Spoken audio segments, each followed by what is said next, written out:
ஒரு நார்சிஸ்டிக் ஒரு toxic people கிட்ட போய் நீ நார்சிஸ்ட் அப்படின்னு சொல்லலாமா? அது சொல்கிறனால உங்கள் ரிலேஷன்ஷிப் ஏதாவது இம்ப்ரூவ் ஆகுமா, இல்லைனா இது உங்களுக்கு பேக் ஃபயர் ஆகுமா அப்படின்னு உங்களுக்கு தெரிஞ்சுக்கக்கூடிய ஒரு வீடியோ தான் இது. Narcissistic relationship, toxic relationship part 59 video இது. சப்போஸ் பார்ட் 1 இருந்து பார்ட் 58 வரைக்கும் இந்த என்டையர் நார்சிஸ்டிக் சீரீஸை நீங்கள் பார்க்கணுன்னா அதுக்கான லிங்க் நான் டிஸ்கிரிப்ஷனில் தரேன், செக் பண்ணி பாருங்கள்.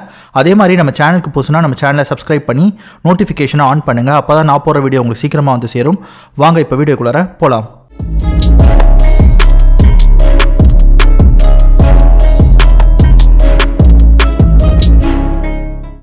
ஸோ இந்த வீடியோ பார்க்குறதுக்கு முன்னாடி பார்ட் 19 பார்ட் 3 நீங்கள் பார்க்கலன்னா கண்டிப்பாக பாருங்கள். அதுக்கான லிங்க் டிஸ்கிரிப்ஷனில் இருக்குது. ஏன்னா இந்த வீடியோஸில் சப்போஸ் நீங்கள் ஒரு நார்சிஸ்டிக் ஒரு டாக்ஸிக் பீப்புள் கூட இருக்கீங்க ரிலேஷன்ஷிப்பில், அதுலேருந்து உங்களால் வெளியே வர முடியாது அப்படின்ற ஒரு சூழ்நிலையில் நீங்கள் மாட்டிட்டு இருக்கீங்க அப்படின்னா how to manage a narcissist அப்படின்றத நிறையா டெக்னிக்கல் மெத்தடில் நான் எக்ஸ்பிளைன் பண்ணியிருப்பேன். கண்டிப்பாக உங்களுக்கு ஹெல்ப்ஃபுல்லாக இருக்கும்னு நான் நம்புகிறேன். அதே மாதிரி நீங்கள் ஒரு நார்சிஸ்டிக் ஒரு டாக்ஸிக் ரிலேஷன்ஷிப்பில் இருக்கீங்க இல்லை இருந்திருக்கீங்க, அது ரிலேட்டடாக உங்களுக்கு ஏதாவது டவுட் இருக்கும் அப்படின்னா கண்டிப்பாக என்னோட இன்ஸ்டாகிராம் அக்கௌண்ட்டை ஃபாலோ பண்ணி உங்களுடைய கொஸ்டின்ஸை போஸ்ட் பண்ணுங்கள். என்னால் முடிஞ்ச அளவுக்கு நான் ரிப்ளை பண்ணுறேன். அதுக்கான லிங்க்கும் டிஸ்கிரிப்ஷனில் இருக்குது. இல்லை உங்களுக்கு 1-to-1 செஷன் வேணும்னா அதுக்கான லிங்க்கும் டிஸ்கிரிப்ஷனில் இருக்குது. அந்த லிங்கை கிளிக் பண்ணி பார்த்து உங்களுக்கு சூட்டபுளாக இருந்துச்சுன்னா நீங்கள் ஆன்லைன்லேயே செஷன் ஷெடியூல் பண்ணலாம். ஸோ யூஸ்வலாக இந்த நார்சிஸ்டிக் இந்த டாக்ஸிக் ரிலேஷன்ஷிப்பில் இருக்கிறவங்க எல்லாரும் கேட்கக்கூடிய ஒரு டவுட் நான் ஒரு நார்சிஸ்டிக் பீப்புளை அப்சர்வ் பண்ணி அவங்கள ரெகக்னைஸ் பண்ணிவிட்டு அதே மாதிரி அவங்களுடைய ட்ரைட்ஸ் எல்லாம் நான் நல்லா ஃபாலோ பண்ணி அதுக்கப்புறம் ஒரு சர்டிஃபைடு சைக்காலஜிஸ்ட் வச்சுட்டு இவங்க ஒரு நார்சிஸ்ட்னு சொல்லி கன்ஃபார்ம் பண்ணிட்டேன். இப்போ நான் அவங்கக்கிட்ட போய் நார்சிஸ்ட் அப்படின்னு சொல்லி அவங்க முன்னாடி கன்ஃபரண்ட் பண்ணலாமா? அது பண்ணுறதுனால என்னோடய ரிலேஷன்ஷிப் ஏதாவது இம்ப்ரூவ் ஆகுமா, இல்லைனா எனக்கு என்ன மாதிரியான ரியாக்ஷன் அவங்ககிட்ட எதிர்பார்க்கலாம் அப்படின்னு சொல்லி நிறையா பேர் இந்த கொஸ்டினை கேட்பாங்க. முக்கியமாக அந்த நார்சிஸ்டிக் ரிலேஷன்ஷிப் டாக்ஸிக் ரிலேஷன்ஷிப்லேருந்து அவங்களால வெளியே வர முடியல, அதாவது ஏதோ ஒரு காரணத்தில் அவங்க மாட்டிகிட்டு இருக்காங்க அப்படின்ற போது நான் இந்த மாதிரி சொல்கிறனால அவங்கள ஏதாவது திருத்த முடியுமா, இல்லை அதை அவங்க அக்செப்ட் பண்ணிக்கிட்டு என்கிட்ட ஏதாவது ஹெல்ப் கேட்பாங்களா, அந்த மாதிரி நிறையா பேருக்கு இந்த டவுட் இருக்கும். ஸோ டேரெக்டாக நீங்கள் ஒரு நார்சிஸ்ட் கிட்ட போயிட்டு you are manipulating me, this is a narcissistic behaviour, நீ ஒரு நார்சிஸ்ட், ஸோ நான் ஒரு சைக்காலஜிக்கலாக இதை உனக்கு எக்ஸ்பிளைன் பண்ணுறேன் அப்படின்னு நீங்கள் போய் அந்த டாக்ஸிக் பீப்புள் முன்னாடி போய், அதாவது அவங்க உங்கள் ஹஸ்பண்டாக இருக்கலாம், இல்லை ஒரு ஒய்ஃபாக இருக்கலாம், இல்லைனா ஒரு கேர்ள் ஃப்ரெண்ட் ஒரு பாய் ஃப்ரெண்ட் ரிலேஷன்ஷிப்பில் இருக்கலாம், இல்லைனா உங்கள் குழந்தையாக இருக்கலாம், இல்லை உங்கள் பேரண்ட்ஸாக இருக்கலாம், உங்கள் ஃப்ரெண்டாக இருக்கலாம், நெய்பராக இருக்கலாம், whoever it is, நீங்கள் இந்த மாதிரி போய் சொல்கிறனால என்ன மாதிரியான ரியாக்ஷன் நீங்கள் எதிர்பார்க்கலாம் அப்படின்னா நான் இதை ஒரு 3 விதமாக பிரிச்சிருக்கேன். ஃபஸ்ட்டு பார்த்தீங்கன்னா முதல்ல நீங்கள் ஒரு டாக்ஸிக் பீப்புள் கிட்ட போயிட்டு நீங்கள் டாக்ஸிக் பீப்புள் அப்படின்னு சொல்லி நீங்கள் சொன்னீங்கன்னாலே அதை முதல்ல அவங்க அக்செப்டே பண்ணிக்க மாட்டாங்க. ஏன் அப்படின்னா ஒரு நார்சிஸ்டிக் பீப்புளுக்கு பார்த்திங்கன்னா பயங்கரமான ஒரு ஈகோ இருக்கும். அந்த ஈகோன்றது தான் அவங்களுடைய ஒட்டுமொத்த கேரக்டரிஸ்டிக்ஸே பில்டாக இருக்கும். அந்த ஈகோவை நீங்கள் பிரேக் பண்ணுற மாதிரி நீ ஒரு மென்டலி அன்ஹெல்த்தியான பர்சன், நீ ஒரு நார்சிஸ்டிக் ட்ரைட்டை எக்ஸிபிட் பண்ணுற, ஸோ நீ ஒரு கிளஸ்டர் பி பர்சனாலிட்டி குரூப்புக்குள்ளார வருவ. இந்த மாதிரி நீங்கள் ஒரு டெக்னிக்கலாக ஒரு சைக்காலஜிக்கலாக நீங்கள் எக்ஸ்பிளைன் பண்ணால் அதை அவங்க ஒத்துப்பாங்கன்னு நீங்கள் நினச்சிங்கன்னா கண்டிப்பாக கிடையாது. கண்டிப்பாக ஒத்துக்கவே மாட்டாங்க. ஏன்னா அது ஒத்துக்கிட்டால் அவங்களோட ஈகோ அந்த இடத்துல பிரேக் ஆகிடும். நான் ஒரு மென்டலி அன்ஹெல்த்தி அப்படின்னு சொல்லி அவங்களே அக்செப்ட் பண்ணிக்கிட்டாலே ஒரு விஷயத்தை அவங்க நம்பிட்டு இருக்காங்களே, நான் தான் இந்த உலகத்திலே பெரியவ அப்படின்னு நம்பிட்டு இருக்காங்களே, அது ஒட்டுமொத்தமாக உடஞ்சிரும். ஸோ எந்த ஒரு நார்சிஸ்டிக் ஒரு டாக்ஸிக் பீப்புளும் நீங்கள் சொன்னால் உடனே கண்டிப்பாக அக்செப்ட் பண்ணிக்கவே மாட்டாங்க. தே டினை. அதுக்கப்புறம் அது மட்டும் இல்லாமல் நீங்கள் அதை கண்டுபிடிச்சிட்டிங்க, இந்த மாதிரி அவங்க கெட்டதாக பிஹேவ் பண்ணுறதை நீங்கள் கரெக்டாக டீகோட் பண்ணிட்டீங்கன்ற போது அவங்களுக்கு ஒரு பயங்கரமான இன்செக்யூரிட்டி வரும். அதனால் பார்த்திங்கன்னா அவங்க ப்ளேம் பண்ண ஆரம்பிப்பாங்க. அதாவது ரொம்ப அதிகமான ஒரு நார்சிஸ்டிக் ட்ரைட்டை அப்பத்துலேருந்து உங்கள் மேலே எக்ஸிபிட் பண்ணுவாங்க அப்படின்றது தான். ரெண்டாவது பார்த்திங்கன்னா இட் மே எஸ்கலேட் கான்ஃப்ளிக்ட். அதாவது நீங்கள் டைரெக்டாக ஒரு நார்சிஸ்டிக் பீப்புள் கிட்ட போய் நீ நார்சிஸ்ட்னு சொல்லும்போது நான் முன்னாடி சொன்ன மாதிரி அவங்களோட ஈகோ எல்லாத்தையும் நீங்கள் பிரேக் பண்ணிடுவீங்க. நீ பண்ணுறது எல்லாமே ஒரு மென்டலி அன்ஹெல்த்தி பீப்புள் பண்ணுறது. நீ ஒரு பெரிய ஆளே கிடையாது, நீ இமேஜின் பண்ணிகிட்டு இருக்கக்கூடிய பர்சனாலிட்டி நீ இல்லை அப்படின்னு அவங்க சின்ன வயசுலேருந்து உருவாக்கிட்டு இருக்கக்கூடிய ஒரு பர்சனாலிட்டியை நீங்கள் பிரேக் பண்ணுறீங்க. கம்ப்ளீட்டாக அவங்க கோர் கேரக்டரிஸ்டிக்ஸை டெஸ்ட்ராய் பண்ணுறீங்க. இது almost equal to character assassination தான். ஸோ அந்த மாதிரி நீங்கள் பண்ணும்போது யூஸ்வலாகவே ஒரு நார்மல் பீப்புளுக்கே அது பயங்கரமாக கோவம் வரும். இப்போ யூஸ்வலாக உங்களை யாரோ ஒருத்தர் ஏதோ நீங்கள் பேசினதுக்கு நீ மென்டலி அன்ஹெல்த்தி அப்படின்னு சொன்ன சொன்னாலே எல்லாருக்குமே கோவம் வரும். ஆனால் உண்மையிலே ஒரு நார்சிஸ்டிக் பீப்புளுக்கு அது வந்து 10 மடங்கு அதிகமான கோவம் வரும். ஸோ ஒரு நார்சிஸ்டிக் ரேஜ் வந்து நீங்கள் எதிர்பார்க்கலாம். பயங்கரமான கோவம், பயங்கரமான வந்து ஒரு இன்சல்ட் வந்து உங்களை பண்ணுவாங்க.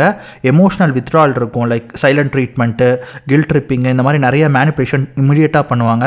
பொருளை தூக்கி போட்டு உடைப்பாங்க. ஃபிசிக்கல் அப்யூஸ் இருக்கும், வெர்பல் அப்யூஸ் இருக்கும். அந்த இடத்த விட்டு ஓடிடுவாங்க. அதுக்கப்புறம் உங்களை வந்து பயங்கரமாக கொடுமைப்படுத்துவாங்க. ஸோ அந்த நார்சிஸ்டிக் ரேஜை வந்து நீங்கள் வந்து எதிர்பார்க்கலாம். மூணாவது வந்து பார்த்தீங்கன்னா they made twist it back. அதாவது நீங்கள் அவங்களுடைய அந்த கேரக்டரிஸ்டிக்ஸை கண்டுபிடிச்சிட்டிங்கன்னு அவங்களுக்கு தெரிஞ்சாலே ஆல்மோஸ்ட் வந்து அவங்களுக்கு ஃபீல் ஆகும், கண்டிப்பாக நம்ம பண்ணுறது வந்து நார்மல் இல்லை, நம்ம ஒரு அட்டென்ஷன் சீக்கிங்காக, நம்ம ஒரு அட்மைரேஷனுக்காக தொடர்ந்து வந்து நம்மளை ஸ்பெஷலாக ட்ரீட் பண்ணணுன்றதுக்காக ஒரு சப்ளையை சூஸ் பண்ணி நம்ம அவங்கள ஹர்ட் பண்ணிகிட்டே இருக்கோன்றது அவங்களுக்கு தெரியும். ஆனால் அது வந்து கரெக்டுன்னு அவங்க நினைக்க மாட்டாங்க. ஆனால் இப்படி தான் நீங்கள் வந்து ஒர்க் ஆகணும்னு அவங்க நினச்சிப்பாங்க. ஸோ நீங்கள் இதை வந்து அவங்கக்கிட்ட கன்ஃபரண்ட் பண்ணும்போது அவங்க வந்து அதை வந்து ட்விஸ்ட் பண்ணுறதுக்கு பார்ப்பாங்க. பயங்கரமான மேனிப்புலேஷன் பண்ணுவாங்க. அதாவது நான் நார்சிஸ்ட் இல்லை, நீ தான் நார்சிஸ்ட், இதை பாரு இந்த மாதிரிலாம் நீ பண்ணுற, அதனால் நீ தான் நார்சிஸ்ட், அதனால் நீ தான் மென்டலி அன்ஹெல்த்தின்னு சொல்லிட்டு உங்கள் முன்னாடியே வந்து அதை ட்விஸ்ட் பண்ணிவிட்டு உங்களை வந்து செல்ஃப் டவுட்டிங் அதிகமாக பண்ணுற அளவுக்கான ஒரு சுச்சுவேஷனை உருவாக்குவாங்க. அது நார்மலாக மட்டும் உருவாக்க மாட்டாங்க. கண்டிப்பாக வந்து பார்த்திங்கன்னா உங்களை சுற்றி இருக்கிற எல்லாருக்கிட்டையும் அதை சொல்ல ஆரம்பிப்பாங்க. பயங்கரமான லெவலில் காசிப் பேசி உங்களையே வந்து நீங்கள் ஒரு நார்சிஸ்ட்னு ஃபீல் பண்ணுற அளவுக்கு கண்டிப்பாக ட்விஸ்ட் பண்ணுவாங்க. ஏன்னா நீங்கள் அவங்க பர்சனாலிட்டியை உடைக்கிறீங்கன்ற போது அவங்க அதை வந்து எப்படி பாதுகாத்துக்கிறதுன்ற போது நான் வந்து கெட்டவன் கிடையாது, நீ தான் வந்து கெட்டவன் அப்படின்ற மாதிரி உங்களை திருப்பி விடுறதுக்கு நிறையா விதத்தில் இது வரைக்கும் பண்ணாத அளவுக்கான ஒரு மேனிப்புலேஷன் உங்ககிட்ட மட்டும் இல்லை. சப்போஸ் உங்களுக்கு குழந்தை இருந்தால் உங்களுடைய பேரண்ட்ஸ் இல்லைனா உங்களை சுற்றி இருக்கக்கூடிய ஃப்ரெண்ட்ஸ் இவங்ககிட்ட எல்லாத்தையுமே வந்து பார்த்திங்கன்னா ஒரு ஸ்மியர் கேம்பெயின் வந்து ரன் பண்ணுவாங்க. அந்த ஸ்மியர் கேம்பெயின் வந்து வெறித்தனமாக உங்களுடைய கேரக்டரை அசாசினேட் பண்ணுற மாதிரி. அதாவது இது எப்படின்னா டிட் ஃபார் டேட் தான். என்னுடைய கேரக்டர் நீ அசாசினேட் பண்ணுறல, நான் உன்னோட கேரக்டர் அசாசினேட் பண்ணுறேன்னு சொல்லிட்டு முன்னாடி இருந்ததை விட பயங்கரமான ஒரு மேனிப்புலேஷன் பண்ணி கம்ப்ளீட்டாக நீங்களே வந்து ஐயோ நம்ம தான் நார்சிஸ்டோ, நம்ம தான் தப்பாக வந்து இவங்களை புரிஞ்சுக்கிட்டோமோ அப்படின்ற மாதிரி ஒரு பயங்கரமான ஒரு மேனிப்புலேஷன் உருவாக்கி உங்களே செல்ஃப் டவுட் ஆகிற அளவுக்கான ஒரு சுச்சுவேஷனை உருவாக்குவாங்க. ஸோ யூஸ்வலாக வந்து சைக்காலஜியில் என்ன சொல்லுவாங்கன்னா, நீங்கள் ஒரு நார்சிஸ்டிக் பீப்புள் சொல்லி ஐடென்டிஃபை பண்ணிட்டீங்க, அதை வந்து அக்செப்ட் பண்ணிக்கிட்டீங்க, அதுக்கப்புறம் வந்து கண்டிப்பாக கண்டுபிடிச்சி ஒரு நல்ல ஒரு சைக்காலஜிஸ்ட்டை வச்சுட்டு இதை வந்து கன்ஃபார்ம் பண்ணிட்டீங்க அப்படின்னா தயவு செஞ்சு அந்த நார்சிஸ்டிக் பீப்புள் கிட்ட போய் நீங்கள் இந்த நார்சிஸ்டிக் பீப்புள் கிட்ட போய் நீ நார்சிஸ்ட் அப்படின்னு சொல்லாதீங்க அப்படின்றது தான் ஹோல் சைக்காலஜியுமே சொல்லுது. அதுக்கு காரணம் என்னென்னா, நீங்கள் வந்து ஒருத்தருடைய கேரக்டரை கம்ப்ளீட்டாக உடைக்கும் போது எல்லாருக்குமே கோவம் வரும். ஆனால் நார்சிஸ்ட்டுக்கு இன்னும் பல மடங்கு அதிகமாக கோவம் வரும்போது உங்கள் மேலே பயங்கரமான ஒரு வெறுப்பு தான் உருவாக்குமே தவிர, அந்த வெறுப்பு வந்து யூஸ்வலாக நார்மல் பீப்புளே பயங்கரமாக அந்த வெறுப்பை காட்டுவாங்க. நீங்கள் நார்சிஸ்டிக் பீப்புளை நினச்சி பாருங்கள், அவங்களுக்கு எம்பத்தி கிடையாது, அவங்க ரொம்ப செல்ஃப் சென்டர்டு. ஸோ நீங்கள் அவங்க கேரக்டர் உடைக்கிறீங்கன்ற போது உங்களை பயங்கரமாக பனிஷ் பண்ணணும்னு நினைப்பாங்க. எந்த லெவலுக்கு வேணாலும் போய் உங்களுடைய கேரக்டரை அசாசினேட் பண்ணி ஈவன் உங்களை என்ன வேணாலும் பண்ணலாம் அப்படின்ற அளவுக்கு நினைப்பாங்க. யூஸ்வலாக வந்து பார்த்தீங்கன்னா நார்சிஸ்ட் கிட்ட நீங்கள் கிரிட்டிசைஸ் பண்ணிங்கனாலே அதை அவங்க அக்செப்ட் பண்ணிக்க மாட்டாங்க.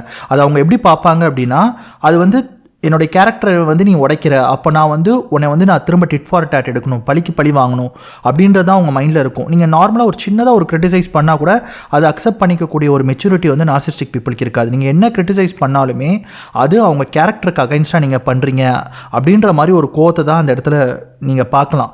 ஸோ இப்போ வந்து நீங்கள் நார்சிஸ்ட், நீ மென்டலி அன்ஹெல்தி அப்படின்ற மாதிரி நீங்கள் ஏதோ ஒரு சைக்காலஜிக்கலாக சொல்லும்போது நீங்கள் மனசில் என்ன நினச்சி சொல்லியிருப்பீங்கன்னா 2 காரணத்துக்காக சொல்லியிருப்பீங்க. ஒன்று வந்து நான் இந்த மாதிரி சொல்லிட்டா ஓகே நீ தான் கெட்டவங்க அப்படின்னு நான் ப்ரூவ் பண்ணிட்டா I will be more happy அப்படின்ற மாதிரி உங்களுக்கு ஒரு தாட் இருக்கலாம். இல்லை அப்படின்னா நீங்கள் வந்து ஒரு எம்பத்தட்டிக்கான பர்சனாக இருந்து சப்போஸ் நான் வந்து உன்னை வந்து ஒரு நல்ல ஒரு சைக்காலஜிஸ்ட்டை கூப்பிட்டு போய் நான் உன்னை வந்து தெரப்பி கொடுத்து நான் மாற்றுறேன், நீ வந்து ஒரு நார்சிஸ்டிக் பர்சனாலிட்டி உள்ள மாட்டிகிட்டு இருக்க, அதிலேருந்து நான் வெளியே கொண்டு வரேன், இதுக்கு காரணம் நீ கிடையாது, உன்னுடைய சைல்டுஹுட் ட்ராமா, அதாவது உன்னுடைய அப்பா அம்மா தான் இதுக்கு காரணம், உன்னுடைய என்விரான்மெண்ட் தான் இதுக்கு காரணம், இவங்க தான் அதுக்கு காரணம், நீ இதுக்கு காரணம் கிடையாது. ஸோ நீ வளரும் போதே உன்னுடைய பிரெயின் வந்து ரொம்ப நார்சிஸ்டிக்காக ஒயர் ஆகிடுச்சு. ஸோ அதை வந்து மாற்றுறதுக்கு இது வரைக்கும் யாருமே இந்த ஃபோட்டோ எடுக்கல. ஸோ உனக்கு இருக்கிறது வந்து இந்த ப்ராப்ளத்தை வந்து நம்ம வந்து க்யூர் பண்ணலாம், நான் நல்ல ஒரு தெரப்பிஸ்ட்டை கூப்பிட்டு போகிறேன், நல்ல ஒரு சைக்காலஜிஸ்ட்டை கூப்பிட்டு போய் ஏதாவது ஒரு தெரப்பி கொடுத்து நம்ம இதை சேஞ்ச் பண்ணலாம் அப்படின்னு ஒரு நல்ல எண்ணத்தில் கூட நீங்கள் சொல்லலாம். ஆனால் இது எதுவுமே first of all narcissistic people காதில் உழாது.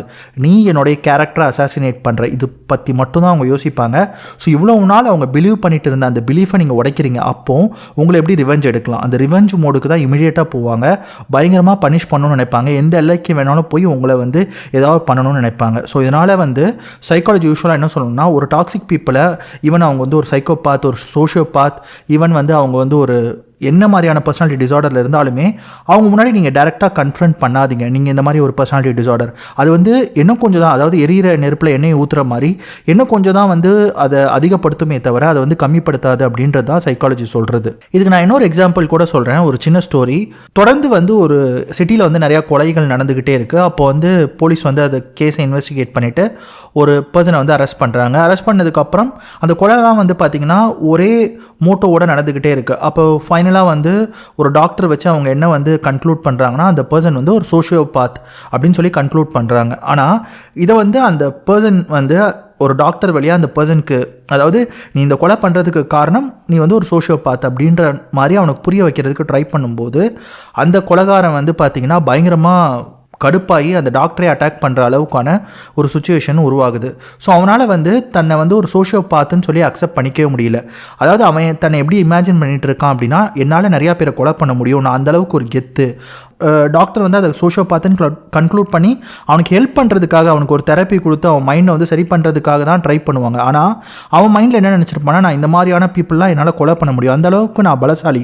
ஆனால் என்ன பலசாலியை நீங்கள் வந்து ஒரு மென்டலி அன்ஹெல்த்தின்னு சொல்லும் போது அதை என்னால் அக்செப்ட் பண்ணிக்க முடியாதுன்னு சொல்லி அவன் பயங்கரமாக கோவப்பட்டு அந்த டாக்டரை அட்டாக் பண்ணக்கூடிய ஒரு சுச்சுவேஷன் உருவாச்சுன்னு சொல்லி சொல்லுவாங்க. ஸோ அதனால் இவன் ஒரு கொலைகாரன், இவன் ஒரு ரவுடி வந்து கண்டினியூஸாக ஆர்கனைஸ்ட் க்ரைம் நிறையா பண்ணிகிட்டே இருக்கான் அப்படின்னா அவனை வந்து அவன் எப்படி இமேஜின் பண்ணியிருப்பானா, நான் ஒரு பெரிய ரவுடி, இந்த உலகமே என்னை பார்த்து பயப்படுற அளவுக்கு நான் ஒரு பெரிய ரவுடி அப்படின்ற மாதிரி அவனை இமேஜின் பண்ணியிருப்பான். ஸோ இந்த மாதிரி நீங்கள் அவங்க கிட்ட போய் நீ மென்டலி அன்ஹெல்த்தின்னு சொன்னால் அவங்களுக்கு வந்து பயங்கரமாக கோவம் வந்து உங்களை திரும்ப அட்டாக் பண்ணுவாங்களே தவிர அதை ஒத்துக்க மாட்டாங்க. எதனால் நீ பண்ணுற அப்படின்னு சொல்லி நீங்கள் வந்து பயாலஜிக்கலாக ஒரு சயின்ஸ் வகையில் நீங்கள் எக்ஸ்பிளைன் பண்ணணும்னு நினச்சிங்கன்னா எந்த ஒரு கொலைகாரனும் ஒத்துக்க மாட்டாங்க. ஏன்னா நான் கொலை பண்ணியிருக்கேன் இத்தனை பேரை, நான் இப்போ எவ்வளோ பெரிய கெத்து, என்னை பார்த்து இந்த உலகமே பயப்படுது, அப்போ இவ்வளோ பெரிய ஒரு கெத்தான ஒரு பர்சனாலிட்டியை நீ வந்து மென்டலி அன்ஹெல்த்தின்னு சொல்கிறியான்னு சொல்லி உங்கள் மேலே தான் கோவப்படுவாங்க. ஸோ இப்படி தான் வந்து ஒரு ஹியூமன் மைண்ட் ஒர்க் ஆகும். So at any point of time psychology என்ன சொல்லுதுன்னா, ஈவன் ஒரு நார்சிஸ்டிக் பர்சனாலிட்டி டிசார்டரால் பாதிக்கப்பட்டவங்கள நீங்கள் ஒரு நார்சிஸ்ட்னு ரெகக்னைஸ் பண்ணாலும் அந்த ரிலேஷன்ஷிப்பில் தயவு செஞ்சு அவங்க முன்னாடி போய் கன்ஃபரண்ட் பண்ணாதீங்க அப்படின்றது தான் ஒரு சைக்காலஜி சொல்கிறது. சரி, ஓகே, இந்த மாதிரி கன்ஃபரண்ட் பண்ணுறதுக்கு பதில் வேறு ஏதாவது பெட்டரான அப்ரோச் இருக்கான்னு கேட்டிங்கன்னா கண்டிப்பாக இருக்குது. நீங்கள் ஃபஸ்ட்டு ஒரு நார்சிஸ்ட்டை ரெகக்னைஸ் பண்ணி அக்செப்ட் பண்ணிக்கணும். இவங்க ஒரு டாக்ஸிக் பீப்புள், இவங்களை மாற்றவே முடியாதுன்றதை அக்செப்ட் பண்ணிக்கணும். நான் எப்போவும் சொல்கிற மாதிரி தான், ஒரு நார்சிஸ்டிக் பீப்புள் கூட நீங்கள் என்ன மாதிரியான ஒரு ரிலேஷன்ஷிப் இருந்தாலும் அவங்க கூட இருந்துக்கிட்டே நீங்கள் ஹீல் ஆக முடியாது. அந்த ரிலேஷன்ஷிப் விட்டு நீங்கள் வெளியே வரணும், நீங்கள் ஒரு நோ கான்டாக்ட்டுக்கு போகணும், நீங்கள் ஒரு ஹீல் ஆகணும் அப்படின்றது தான். பட் இருந்தாலுமே அந்த மாதிரியான ஒரு சுச்சுவேஷனில் நீங்கள் முதல்ல அவங்க ஒரு டாக்ஸிக் பீப்புள்னு சொல்லி ஐடென்டிஃபை பண்ணிட்டீங்க, அக்செப்ட் பண்ணிக்கிட்டீங்க, கன்ஃபார்ம் பண்ணிக்கிட்டீங்கன்னா நீங்கள் இமிடியேட்டாக என்ன பண்ணணும் அப்படின்னா, இன்ஸ்டெட் ஆஃப் நீங்கள் வந்து அவங்கள போய் நார்சிஸ்ட் அப்படின்னு சொல்லி ஒரு டேக் பண்ணுறதை விட, மென்டலி அன்ஹெல்த்தின்னு ஒரு டேக் பண்ணுறதை விட நீங்கள் என்ன பண்ணணும் அப்படின்னா, நீங்கள் வந்து அந்த பிஹேவியரை கரெக்டாக வந்து ஐடென்டிஃபை பண்ணி அவங்கக்கிட்ட சொல்லணும். நீ என்ன மாதிரியான ட்ரெய்ட்ஸ்லாம் பண்ணுறேன்னு ரெக்கார்ட் பண்ணி அதை வந்து நீங்கள் கரெக்டாக கன்ஃபரண்ட் பண்ணணும். அதாவது நீ இந்த மாதிரி சொல்கிறனால ஐ ஃபீல் ப்ரெஷரைஸ்ட், ஸோ என்னால் வந்து டிசிஷன் எடுக்க முடியல, நீ என்ன பண்ணுற அப்படின்றத அவங்க பிஹேவியரை நீங்கள் வந்து கரெக்டாக பாயிண்ட் அவுட் பண்ணணுமே தவிர வேறு வந்து அவங்கக்கிட்ட போய் நீங்கள் நார்சிஸ்ட் அந்த மாதிரி மென்டல் அன்ஹெல்த்தி அப்படிலாம் நீங்கள் சொல்லக்கூடாது. அதாவது இந்த பிஹேவியர் நீ பண்ணுறனாலே இந்த மாதிரியான கான்சிக்வன்சஸ் வருது, ஸோ இந்த பிஹேவியர் தான் இதுக்கு காரணம் சொல்லி நீங்கள் வந்து ஒரு ப்ரூஃப் எடுத்து அவங்க முன்னாடி வைக்கணும். ஆஃப்கோர்ஸ் அவங்களுக்கு கோவம் வரும், மேலே எங்கேயும் குதிப்பாங்க, பட் இருந்தாலும் அந்த பிஹேவியரை நீங்கள் கன்ஃபரண்ட் பண்ண உங்களை வந்து அவங்க இன்டெலிஜென்ட்டாக பார்ப்பாங்க. உங்ககிட்ட பயங்கரமாக இவங்க கண்டுபிடிக்கிறாங்க அப்படின்ற ஒரு இன்செக்யூரிட்டி அவங்களுக்கு வரும். ஸோ அவங்களால அந்த அளவுக்கு மேனிப்புலேட் பண்ண முடியாது உங்களை அப்படின்னு அவங்க புரிஞ்சுப்பாங்க. நீங்கள் எந்த ஒரு டைமில் அந்த பிஹேவியரை கரெக்டாக கண்டுபிடிக்காமல் இருந்தீங்கன்றனால தான் அவங்க திரும்ப அந்த மேனிப்புலேஷனுக்குள்ளே போவாங்க. ஏன்னா நீங்கள் வந்து என்ன வேணாலும் உங்களை பண்ணலான்றது அவங்க மைண்டில் ஏறிடும். ஆனால் அந்த பிஹேவியரை கரெக்டாக நீங்கள் கால் அவுட் பண்ணீங்க அப்படின்னா அந்த இடத்துல நார்சிஸ்ட் வந்து ரொம்ப வீக் ஆகிடுவாங்க. திரும்ப அவங்கள மேனிப்புலேட் பண்ண முடியாதுன்றதை அவங்க மைண்டில் ஒர்க் ஆகும். அது அவங்களுக்கு ஒரு இன்ஜுரி கூட கொடுக்கும். ஐயோ எப்படி கரெக்டாக கண்டுபிடிச்சாங்க அப்படின்ற மாதிரி இருக்கும். ஸோ எப்போவுமே ஒரு நார்சிஸ்டிக் ரிலேஷன்ஷிப்பில் இருக்கீங்கன்னா அந்த பிஹேவியரை கரெக்டாக கால் அவுட் பண்ணுங்கள். இந்த மாதிரி நீ வந்து கேஸ் லைட் பண்ணுற, இதுக்கு என்கிட்ட ப்ரூஃப் இருக்குது. நீ இந்த மாதிரி வந்து கில்ட் ட்ரிப்பிங் பண்ணுற, அதுக்கு என்கிட்ட ப்ரூஃப் இருக்குது. நீ இந்த மாதிரி என்னை வந்து செல்ஃப் டவுட் உருவாக்க வைக்கிற, நீ என்னை வந்து ப்ரெஷரைஸ் பண்ணுற, நீ என்னை டிசிஷன் எடுக்க விடாமல் பண்ணுற, இதெல்லாம் நீ பண்ணுற இந்த எமோஷனல் அப்யூஸை கரெக்டாக அந்த சுச்சுவேஷன் வச்சு அந்த பிஹேவியரை வச்சு கரெக்டாக பாயிண்ட் அவுட் பண்ணி அவங்கக்கிட்ட நீங்கள் ப்ரூவ் பண்ணி காட்டணும்.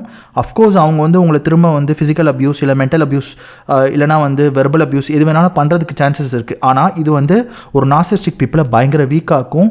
திரும்ப உங்ககிட்ட வந்து வச்சுக்கக்கூடாது அப்படின்னு சொல்லி அவங்க நினைப்பாங்க. ஸோ அவங்க வந்து பேசிக்காக இந்த மாதிரி நீங்கள் பிஹேவியரை தொடர்ந்து கால் அவுட் பண்ணிக்கிட்டே இருந்தீங்கன்னா அவங்க சைலண்ட்டாக வந்து வேறு ஒரு சப்ளையை சூஸ் பண்ணுறதுக்கு முயற்சி பண்ணுவாங்க. அதாவது இப்போது இனிமேல் உங்களை மேனிப்புலேட் பண்ண முடியாதுன்றதை அவங்க அக்செப்ட் பண்ணிக்கிட்டு ஸ்லோவாக வந்து வேறு ஏதாவது ஒரு சப்ளை கிடைக்குமா அப்படின்ற மாதிரி அவங்க வந்து பார்க்க ஆரம்பிப்பாங்க. அதாவது இப்போ நீங்கள் ஒரு ஹஸ்பண்ட் அண்ட் ஒரு ஒய்ஃப் ரிலேஷன்ஷிப்பில் இருக்கீங்க அப்படின்னா, சப்போஸ் ஒரு ஹஸ்பண்ட் வந்து ஒரு நார்சிஸ்டிக், ஒரு ஒய்ஃப் வந்து கண்டுபிடிச்சி இந்த மாதிரி பிஹேவியரை கால் அவுட் பண்ணுறாங்கன்னா, ஹஸ்பண்ட் வந்து என்ன ரெகக்னைஸ் பண்ணுவாங்க அப்படின்னா, ஓகே இனிமேல் வந்து இந்த சப்ளை வந்து நம்மளால் மேனிப்புலேட் பண்ண முடியாது, இவங்க இன்டெலிஜென்ட்டாக ஆகிட்டாங்க, இவங்க நம்ம பிஹேவியரை கரெக்டாக கண்டுபிடிச்சிடுறாங்க, அப்போ நம்ம வேறு ஏதாவது சப்ளையை சூஸ் பண்ணுவோம் அப்படின்னு சொல்லிட்டு அவங்க வந்து அவங்க ஒர்க் பண்ணுற இடத்துலையோ இல்லை அவங்க ஃப்ரெண்ட்ஸ் இல்லை நெய்பர்ஸ் இல்லைனா வந்து அவங்களுடைய ஃபேமிலி ஏதோ ஒரு இடத்துல சப்ளை சூஸ் பண்ணி அதிலேருந்து, அதாவது தன்னை வந்து பெருசாக ஸ்பெஷலாக ட்ரீட் பண்ணுற மாதிரியான சில பீப்புளை அவங்க உருவாக்கணும்னு சொல்லிட்டு வேறு ஒரு சப்ளை நோக்கி போவாங்களே தவிர உங்ககிட்ட திரும்ப வர்றதுக்கான சான்சஸ் ரொம்ப கம்மி. அதனால் ஒரு நார்சிஸ்ட்டை வீக்காக ஆக்கணும் அப்படின்னா நீங்கள் வந்து அவங்களோட பிஹேவியரை கால் அவுட் பண்ணணும் அப்படின்றது தான். அதே மாதிரி நான் நிறைய வீடியோவில் சொன்னது தான், பவுண்ட்ரி வந்து நீங்கள் செட் பண்ணணும். பவுண்ட்ரி வந்து ரொம்ப ரொம்ப இம்பார்ட்டன்ட். ஒரு நார்சிஸ்டிக் பீப்புளை நீங்கள் ஒரு நார்சிஸ்டிக் பீப்புளை ஐடென்டிஃபை பண்ண அடுத்த நிமிஷமே வந்து பார்த்தீங்கன்னா boundary is very very very important with toxic people. எவ்வளோ சீக்கிரம் முடியுமோ அவ்வளோ சீக்கிரம் நீங்கள் வந்து பவுண்ட்ரியை வந்து செட் பண்ணிடணும். அதாவது நான் இதுதான் பண்ணுவேன், இதுக்கு மேலே ஒரு இன்ச்சு கூட போக மாட்டேன் அப்படின்றதில் நீங்கள் வந்து ஸ்டெடியாக இருக்கணும். அவங்க வந்து உங்களை பயங்கரமாக மேனிப்புலேட் பண்ணலாம், வந்து எமோஷ்னலாக ஏதாவது உங்ககிட்ட பேசி வேறு விதமாக உங்கள் மைண்டை வந்து கொலாப்ஸ் பண்ணுறதுக்கு ட்ரை பண்ணலாம். பட் என்ன பண்ணாலும் இந்த பவுண்டரியை தாண்டி நான் போக மாட்டேன். ஏன்னா எனக்கு தெரியும் அவங்க வந்து ஒரு டாக்ஸிக் பீப்புள். நான் இதெல்லாம் பண்ணால் திரும்ப எனக்கு என்ன நடக்கும்ன்றது எனக்கு க்ளீனாக தெரியும். அதனால் என் பவுண்டரியை நான் வந்து வயலேட் பண்ண மாட்டேன்றதில் நீங்கள் ரொம்ப ரொம்ப ரொம்ப பிடிவாதமாக இருக்கணும் அப்படின்றது தான். ஸோ முக்கியமாக உங்கள் பவுண்டரியை நீங்கள் செட் பண்ணால் தான் உங்களை நீங்கள் ப்ரொடெக்ட் பண்ணிக்க முடியும் ஒரு டாக்ஸிக் ரிலேஷன்ஷிப்லன்றதை எப்போவுமே நான் அடிக்கடி நிறைய வீடியோஸில் சொல்லியிருக்கேன். ஸோ அதை தான் இங்கேயும் நான் ரீஹைட்ரேட் பண்ணுறேன். மூணாவது வந்து பார்த்தீங்கன்னா, you have to be very very com and you have to be very factual. ஒரு டாக்ஸிக் பீப்புள் ஐடென்டிஃபை பண்ணும்போது உங்களுக்கு வந்து ஃபேக்சுவலான டேட்டாவை நீங்கள் வந்து ப்ரொடியூஸ் பண்ணணும். அதாவது நீ இதெல்லாம் பண்ணியிருக்க அப்படின்றத நீங்கள் ரெக்கார்ட் பண்ணி நீங்கள் வந்து ப்ரொடியூஸ் பண்ணணும். அது வந்து ரொம்ப ரொம்ப கஷ்டம் தான். பட் இருந்தாலுமே நீங்கள் வந்து ஒரு எமோஷனல் ட்ராப்பில் மாட்டிக்காமல் இருக்கணும் அப்படின்னா கண்டிப்பாக நீங்கள் வந்து ஃபேக்சுவலான டேட்டாவை அவங்கக்கிட்ட ப்ரெசென்ட் பண்ணணும். இதை பாரு, இதெல்லாம் நீ பண்ணியிருக்க, என்கிட்ட ப்ரூஃப் இருக்குது அப்படின்னு சொல்லி நீங்கள் எப்போவுமே அதை ரெக்கார்ட் பண்ணிக்கிட்டே இருக்கணும். அதே மாதிரி ரொம்ப நீங்கள் வந்து எமோஷனலாக ஆகக்கூடாது, காமாக இருக்கணும். அதுக்கு முதல்ல நீங்கள் அவங்க டாக்ஸிக் பீப்புள்னு சொல்லி அக்செப்ட் பண்ணிக்கிட்டிங்கன்னா தான் அந்த காம்னஸ் வந்து உங்கள் மைண்டுக்கு வரும். நீங்கள் தொடர்ந்து வந்து அவங்க ஏன் இப்படி பண்ணுறாங்க, அவங்க ஏன் இப்படி பண்ணுறாங்க, அவங்க ஏன் இப்படி பண்ணுறாங்க, நமக்கு மட்டும் ஏன் நல்ல லைஃப் கிடைக்கல, அப்படி இப்படின்னு நீங்கள் வந்து உங்கள் மைண்டை வந்து யோசிச்சுக்கிட்டே இருந்தீங்கன்னா நீங்கள் திரும்ப திரும்ப டிப்ரெஸ்டாக தான் ஆவீங்க. ஃபஸ்ட்டு வந்து அவங்க ஒரு டாக்ஸிக் பீப்புள், அவங்க ஒரு நார்சிஸ்டிக் பீப்புள் அப்படின்றத நீங்கள் அக்செப்ட் பண்ணிக்கணும். அப்போ தான் நீங்கள் வந்து காமாக இருக்க முடியும். நாலாவது வந்து ப்ரொடெக்ட் யுவர் எனர்ஜி. எப்போவுமே நீங்கள் வந்து ஒருத்தங்களை வந்து மென்டலி அன்ஹெல்த்தி அப்படின்னு சொல்லி நீங்கள் வந்து சொன்னீங்கனாலே அது வந்து ஒரு பயங்கர பேக் ஃபயராக தான் ஆகும். அதுவும் நார்சிஸ்டிக் பீப்புளை நீங்கள் சொல்லும் போது பயங்கர பேக் ஃபயராக தான் ஆகும். ஸோ அதனால் வந்து நீங்கள் வந்து உங்கள் எனர்ஜியை வந்து நீங்கள் வந்து ப்ரொடெக்ட் பண்ணிக்கணும். அவங்கக்கிட்ட போய் நீங்கள் அன்வான்டாக வந்து நார்சிஸ்டிக்னு சொல்கிறதுக்கு தாண்டி என்ன மாதிரியான விஷயத்துக்கு எப்படிலாம் ரியாக்ட் பண்ணணும்னு சொல்லிட்டு உங்கள் மைண்டை வந்து நீங்கள் ப்ரிப்பேர் பண்ணிக்கணும். முக்கியமாக கிரே ராக் மெத்தட். இந்த கிரே ராக் மெத்தட் பற்றி தான் நான் பார்ட் 3ல் க்ளீனாக எக்ஸ்பிளைன் பண்ணியிருப்பேன். அதை வந்து நீங்கள் திருப்பி போய் பார்க்கலாம். ஸோ இந்த கிரே ராக் மெத்தடை நீங்கள் வந்து யூஸ் பண்ணி உங்களை நீங்கள் ப்ரொடெக்ட் பண்ணிக்கலாம் அப்படின்றது தான். ஸோ எமோஷ்னலி பேசிக்காக நீங்கள் வந்து நியூட்ரலாக இருக்கணும். எந்த ஒரு டைம்லையும் டாக்ஸிக் பீப்புள் கிட்ட உங்கள் எமோஷ்னலையோ ஓவர் ஷேரிங்கையோ கண்டிப்பாக பண்ணிடவே கூடாது அப்படின்றத நீங்கள் நல்லா புரிஞ்சுக்கணும். அதுதான் ரொம்ப ரொம்ப ரொம்ப முக்கியம். ஏன்னா உங்கள் எமோஷனை வச்சு தான் அவங்க உங்களை திரும்ப திரும்ப திரும்ப ட்ரிகர் பண்ணுவாங்க. ஸோ நீங்கள் என்ன பண்ணாலும் அது என்னை பெரிய லெவலில் அஃபெக்ட் பண்ணாது அப்படின்ற மாதிரி ஒரு மைண்ட் செட்டை கொண்டு வந்து எமோஷ்னலி நீங்கள் நியூட்ரலாக இருந்தாலே அது வந்து 99% உங்கள் ப்ராப்ளமை அந்த டாக்ஸிக் பீப்புள் கூட சால்வ் பண்ணிடும் அப்படின்றது தான். பட் அஃப்கோர்ஸ் அவங்க பயங்கரமாக மேனிப்புலேட் பண்ணுவாங்க. அது ரொம்ப ரொம்ப ரொம்ப கஷ்டம் ப்ரொடெக்ட் பண்ணுறது. The ultimate goal is you have to move out, you have to be no contact and you have to heal from the toxic relationship தான். பட் நீங்கள் அவங்க கூட இருக்கீங்கன்ற போது தான் நான் இதை சொல்கிறேன். ஸோ அட் தி எண்டு வந்து நான் என்ன சொல்லுவேன்னா, நீங்கள் அவங்கக்கிட்ட போய் நீ நார்சிஸ்ட்னு கன்ஃபரண்ட் பண்ணுறதுனால எதுவுமே நல்லது நடக்காது. பட் ரேதர் வந்து பயங்கர பேக் ஃபயர் ஆகும் அப்படின்றதான் நீங்கள் புரிஞ்சுக்கணும். ஸோ கண்டிப்பாக வந்து நீங்கள் இப்போ வந்து அவங்கள நம்ம மாற்றிடலாம், நான் இது சொன்னால் அவங்க வந்து இப்படி கேட்டுருவாங்க, அவங்கக்கிட்ட வந்து ஒரு நல்ல சுச்சுவேஷன் இருக்கும்போது நான் போய் பாரு இந்த மாதிரி நீ பிஹேவ் பண்ணுற, நம்ம வந்து இது சரி பண்ணிடலாம், வா ஒரு சைக்காலஜிஸ்ட்டை போகலாம் அப்படிலாம் நீங்கள் சொன்னீங்கன்னா அது மாறிடும் நீங்கள் நினச்சிங்கன்னா கண்டிப்பாக கிடையாது. நான் திரும்ப திரும்ப சொல்கிற மாதிரி தான் அது வந்து ஒரு ரப்பர் பேண்ட் தியரி தான். ஒரு ரப்பர் பேண்டை நீங்கள் எந்த அளவுக்கு இழுத்தாலும் திரும்ப விட்டிங்கன்னா அதே பொசிஷனுக்கு வந்துடும். அதே மாதிரி தான் நார்சிஸ்ட். நீங்கள் என்ன தான் வந்து 10 தடவை உங்ககிட்ட போய் கன்ஃபரண்ட் பண்ணி நீங்கள் வந்து எமோஷனலாக பேசினாலுமே அவங்க அதே கேரக்டரிஸ்டிக் தான் திரும்ப திரும்ப திரும்ப எக்ஸிபிட் பண்ணிக்கிட்டே இருப்பாங்க. ஸோ அதை நீங்கள் உங்கள் மைண்டில் நல்லா ஏற்றிக்கிட்டு ஸோ உங்களை நீங்கள் ப்ரொடெக்ட் பண்ணிக்கணும் த்ரூ பவுண்ட்ரிஸ் அண்ட் அவங்களுடைய பிஹேவியரல் வந்து கரெக்டாக நீங்கள் பாயிண்ட் அவுட் பண்ணி நான் முன்னாடி சொன்ன மாதிரி இந்த விஷயத்தெல்லாம் நீங்கள் பண்ணி நீங்கள் உங்களை ப்ரொடெக்ட் பண்ணிக்கணுன்றது தான் டாப் ப்ரியாரிட்டியாக இருக்கணும். ஸோ கண்டிப்பாக நீங்கள் ஹீல் ஆகணும், அதுக்கு நீங்கள் டாக்ஸிக் பீப்புளை விட்டு வெளியே வரணும் அப்படின்றது தான் நான் எப்பவும் சொல்கிறது. ஸோ ஓவரால் இந்த வீடியோ வந்து உங்களுக்கு ஹெல்ப்ஃபுல்லாக இருந்திருக்கும்னு நினைக்கிறேன். ஹெல்ப்ஃபுல்லாக இருந்துச்சுன்னா கண்டிப்பாக வந்து நம்ம சேனலை வந்து சப்ஸ்கிரைப் பண்ணுங்கள், இந்த வீடியோ லைக் பண்ணுங்கள். அது மட்டும் இல்லாமல் இந்த வீடியோ வந்து மற்றவங்களுக்கு யாருக்காவது ஹெல்ப்ஃபுல்லாக இருக்கும்னு நினச்சிங்கன்னா கண்டிப்பாக ஷேர் பண்ணுங்கள். நீங்கள் எந்த அளவுக்கு சப்போர்ட் பண்ணுறீங்களோ அந்த அளவுக்கு என்னால் நிறையா வீடியோஸ் அப்லோட் பண்ணிக்கிட்டே இருக்க முடியும் அப்படின்றது தான். ஸோ ஓவரால் இந்த வீடியோ பார்த்ததுக்கு மிக்க நன்றி.